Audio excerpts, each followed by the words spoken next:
Hi there, welcome back to the latest video model yachting blog, where we are back from the Region 5 White Rock Cup RG65 Championship. I actually sailed the Trusty Peck in that race, and I'll have some more on that later. Lots of reporting to do on that. Wanted to do a video on something I talked about after the last White Rock Cup. I'm going to use the Mustang here as a demo boat. The dreaded White Rock chop. White Rock always has a bit of wave action, and if the wind is unfavorable, it can become a pretty serious chop. And as we discussed in a previous blog, an RG65 being a fairly short, narrow boat, as it goes up and down over the waves in the chop, it's pitching like this. And when it does so, as the rig plan goes up, it depowers. And strangely enough, if you're sailing a nice high-tech RG65 with a light fiberglass hull and carbon fiber fins and a long keel and a rudder and a tall high-aspect rig, if you think about it, if the boat's very light and the mast is very tall, the pitching motion is even more pronounced up the mast. So even though this is absolutely a more efficient boat, in those conditions, it can be trying. And even the Dragon Forces, which are lower aspect and a bit heavier, they were even having some difficulty contending with the chop. And I'm going to kind of intersperse a video here of a picture of some boats I took so you can see what I'm talking about.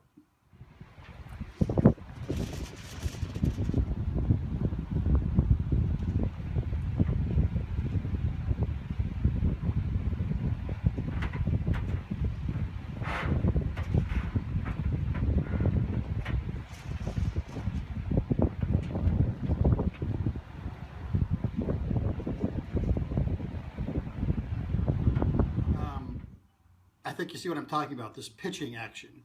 Now, a lot of folks sail RG65s on ponds, and ponds tend to be fairly flat water. This is not an issue.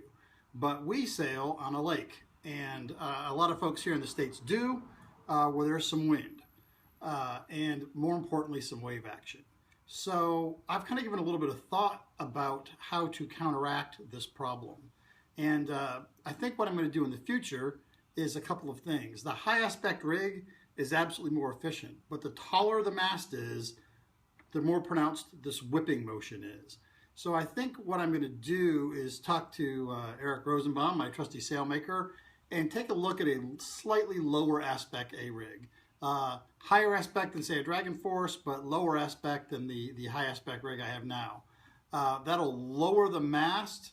It'll have more of the pressure closer to the hull rather than up at the top of the sail. That is absolutely a more aerodynamically efficient design. It's great for relatively flat water, but in conditions where I'm going to be on this chop, I think this would be a better sail plan. So a new sail plan with a slightly shorter rig, a slightly more low aspect sail. The second thing is, I think the keel. And we talked at some depth last time that you think of the whole boat as a pendulum and it's rocking like this. Well, one way to counteract that rock clearly is a shorter keel, and that's a fairly easy fix. I think maybe after talking with Eric we could go maybe 3 inches shorter. We'll see. A lot of guys will have a shorter, lighter keel for light air. I think actually a shorter, heavier keel might be better. This keel here is about 650 grams, give or take. I have a feeling that one of the problems the opened RG65s have in these conditions is they're actually too light. An RG65 is never going to be a heavy boat like an EC12 or even a 1 meter where it can build up some inertia and shoot a mark or things like that. It's a lightweight boat. Even a heavy RG is fairly light. So rather than try to change it altogether, what I think I'm going to do is get a new fin, make it shorter, put a Dragon Force bulb on it, which would be about 700 grams, give or take, a shorter, heavier bulb. I think this will reduce that pitching motion and still have a higher aspect rig and a lighter boat, and it'll go faster. So be really interested what y'all think about this issue. And once I get this boat finished and sail a couple A and B, conventional A and B rigs on it, one of my long-term goals or long-term projects is my chop buster. So the chop buster rig and keel, we'll see how that works out. I want to thank y'all for following along. Like I said, I'm going to do a full report on the actual regatta. Lots of interesting things happened. The PEC went pretty well. Had some really good races, some that didn't go so well, but a good regatta, great time, good racing, and we'll get a full report on that. Until next time, happy sailing, and feel free to drop us a message if you have a question.